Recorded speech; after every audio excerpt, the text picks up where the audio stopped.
आज हम बात कर रहे हैं कुंग फू पांडा 3 फिल्म के बारे में। कहानी कुंग फू पांडा 2 के बाद की है। पो अब वैली ऑफ पीस में ड्रैगन वॉरियर के रूप में अपनी जिम्मेदारी निभा रहा है और फ्यूरियस 5 के साथ शांति बनाए रखता है। सब कुछ ठीक चल रहा है, लेकिन एक प्राचीन खतरा आत्मा लोक से वापस आने वाला है। हमें आत्मिक लोक दिखाई जाती है, जहां मास्टर उग्वे शांति से रह रहे हैं। तभी वहां काई आता है, एक शक्तिशाली योद्धा और कभी उग्वे का साथी, जो अब बुरी ताकतों में बदल चुका है।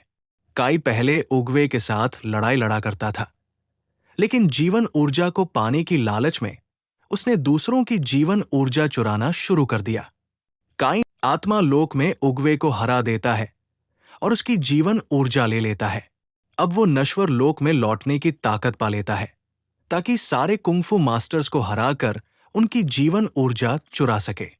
वैली ऑफ पीस में मास्टर शिफू ऐलान करते हैं कि वो कुंगफू सिखाना छोड़ रहे हैं और अब पो को फ्यूरियस 5 को ट्रेनिंग देनी होगी। पो पढ़ाने की कोशिश करता है, लेकिन बुरी तरह असफल हो जाता है। उसे एहसास होता है कि अच्छा विद्यार्थी होना अच्छा शिक्षक होने जैसा नहीं है। शिफू उससे कहते हैं, अगर तुम वही करोगे जो तुम कर सकते हो, तो तुम कभी उससे ज्यादा नहीं बन पाओगे। पो की जिंदगी तब बदल जाती है जब वो ली शान से मिलता है, एक मोटा, प्यारा और थोड़ा मजाकिया पांडा, जो उसका जन्मदाता पिता निकलता है। पो हमेशा सोचता था कि वो कहां से आया है, क्योंकि उसे हंस मिस्टर पिंग ने गोद लिया था। मिस्टर पिंग को डर है कि पो उसे छोड़ देगा, इसलिए वो ली शान से ईर्ष्या करने लगता है। काइन नश्वर लोक में आता है और पूरे चीन में कुंगफू मास्टर्स पर हमला करता है। हर बार जीतने पर वो उन्हें जेड, पत्थर के पुतले बना देता है और उनकी चीज चुरा लेता है। फ्यूरियस 5 उससे लड़ने की कोशिश करते हैं, लेकिन एक एक करके हार जाते हैं। काई का सबसे बड़ा निशाना पो है, क्योंकि उसके पास उग्वे की जीवन ऊर्जा है। ली शान पो को पहाड़ों में छुपे गुप्त पांडा गांव में ले जाता है, जहां कई पांडा मस्ती, खेल और आराम की जिंदगी जीते हैं।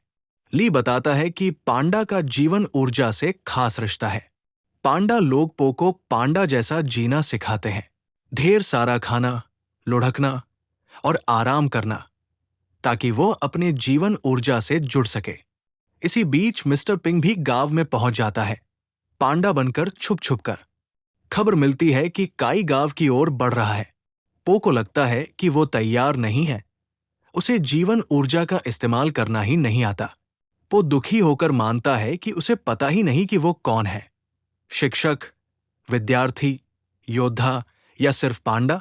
ली सच बताता है कि वो पो को यहां लड़ना सिखाने नहीं, बल्कि काई से छुपाने लाया था। पो खुद को धोखा खाया महसूस करता है और दूर चला जाता है। पो सोचता है, शिफू की बातें, अपने दोनों पिताओं का प्यार और पांडा गांव का जीवन, और समझता है, मुझे किसी और जैसा बनने की जरूरत नहीं, मुझे बस खुद बनना है। उसे पता चलता है कि अच्छा शिक्षक बनने का मतलब है दूसरों को उनका असली रूप पहचानने में मदद करना। काई पांडा गांव पहुंच जाता है। वो सबको एकजुट करता है और गांव के पांडा अपनी अपनी अनोखी कलाओं को लड़ाई में इस्तेमाल करते हैं, जैसे डांस, रिबन घुमाना, गोल लुढ़कना। वो तय करता है कि वो आत्मा लोक में जाकर काई से लड़ेगा।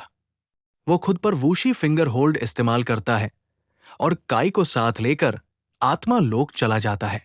वहां काई उसकी जीवन ऊर्जा लेने की कोशिश करता है, लेकिन पो अपनी सीखी हुई सारी ताकत से शुद्ध जीवन ऊर्जा का इस्तेमाल करके काई को नष्ट कर देता है।